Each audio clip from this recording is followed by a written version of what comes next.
eCapitol News Director Sean Ashley has more on the latest hurdle for Oklahoma's budget and other news at the Capitol. Sean, what does the challenge to the cigarette fee mean for Oklahoma's budget? Well, it could mean a big problem. The challenge asks that the bill be found unconstitutional for almost every reason that you could potentially find a bill unconstitutional related to revenue.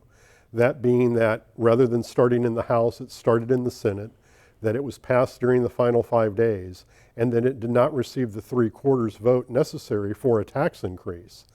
If this bill is found unconstitutional, it will directly affect appropriations to a number of state agencies, such as the State Department of Health, the Department of Mental Health and Substance Abuse Services, and the Oklahoma Healthcare Authority, as well as some money that will be flowing to the Alcoholic Beverage Law Enforcement Commission for their work on stopping underage smoking. If that happens, lawmakers would have to try to figure out, would probably have to come back to the Capitol to try to figure out how to replace that money. And as we saw during the latter part of this most recent legislative session, generating additional revenue is a very difficult, if not almost impossible, task. That's right.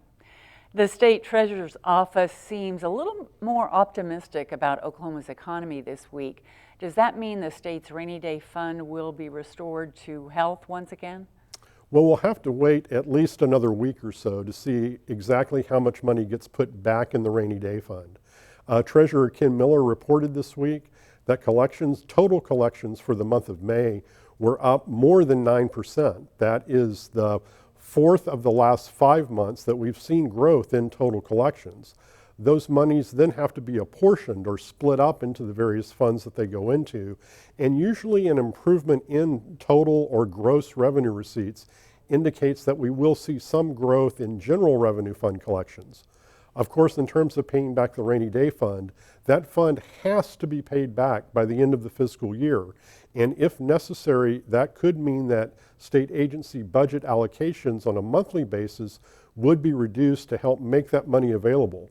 But if numbers continue coming in good as they have so far this year, this calendar year in particular, that could mean that you could repay those funds without cutting agencies further. The governor finished signing bills this week. Any notable pieces of legislation there? The last week, there were only a few bills remaining on the governor's desk after she took care of all the budget-related bills, some 20 bills necessary to fund the upcoming fiscal year's budget. The last week was rather quiet in that regard. When you look at the governor's work over the course of this year and this legislative session, she signed 393 measures and vetoed 17.